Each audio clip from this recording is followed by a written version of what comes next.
Hello everyone, it's Shane Kanto, your Wasteland reviewer, and I'm here to review the 4:30 movie.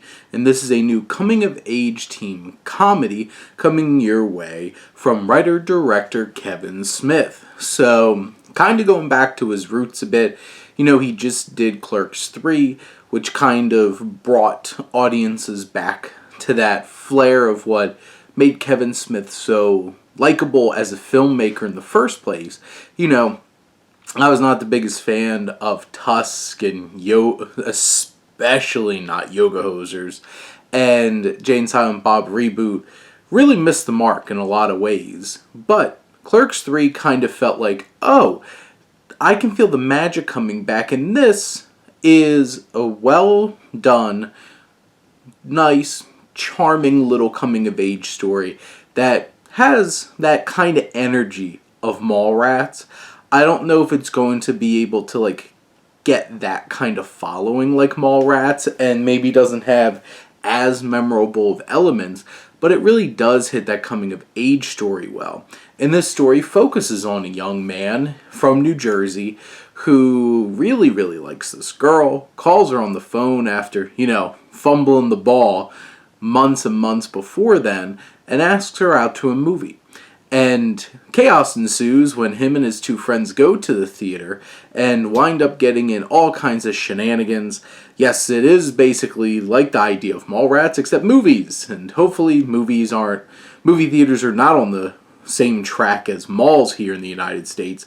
But this film is charming. It has a sheen to it from the cinematography and stuff like that, which was done by Yaron Levi. And I think purposefully on some level, I think it's for the nostalgia aspect. You have this sheeny kind of look back onto the 80s that this film is.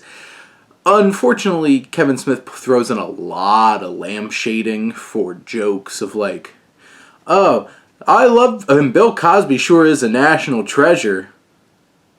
It's yes, I get the reference because Bill Cosby is not a national treasure and is a piece of shit, but yeah, I got it. It's one of those kinds of things where it's yeah, it really leans into jokes like that. And sure, some of the humor is very sophomoric. It does focus on this is a teen kind of story, but there's a lot of heart here. Honestly, from the opening scene where you have Austin Zager, who plays our protagonist, trying to ask out the girl, Melody Barnegat, who he really, really likes, played by Sienna Agudong, and they're really charming together and fun, and you could appreciate their dynamic. You want it to work out. You actually like the two of them together.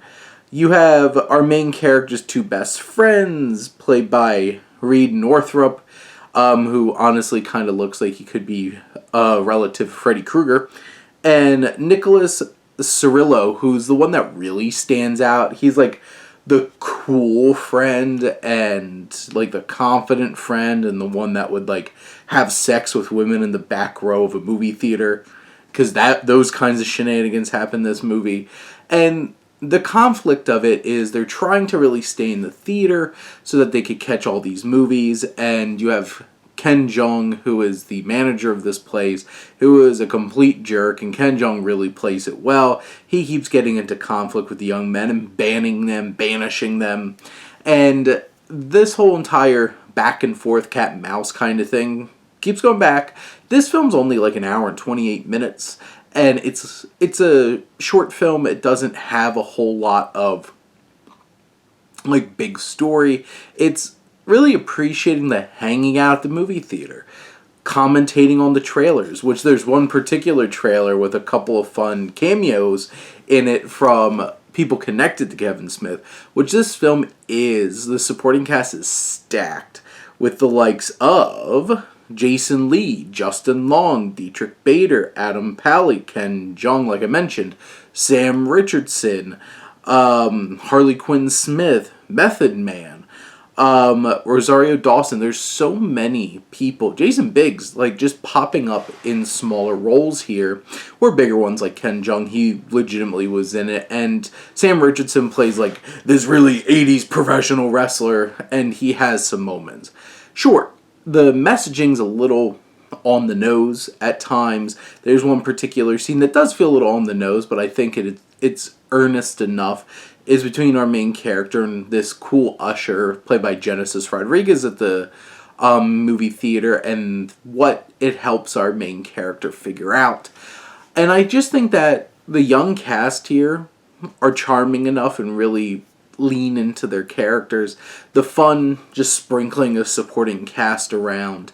It's not a film that has incredible depth or impressive cinematic elements of filmmaking. It's just one of those kinds of films that really has a lot of heart and good characters, and the cast is really committed. And I think Kevin Smith puts enough of his own experiences and his own passions into this. And, you know, you get some references to the View Askew verse and such. And at the end of the day, this is a nice, sweet little return to form for Kevin Smith, which you could definitely tell is more of a passion project and maybe something a little bit more personal. But those are my thoughts on the 4:30 movie. Let me know what you think, and let's talk some movies. But thank you as always for tuning in and supporting your Wasteland Reviewer.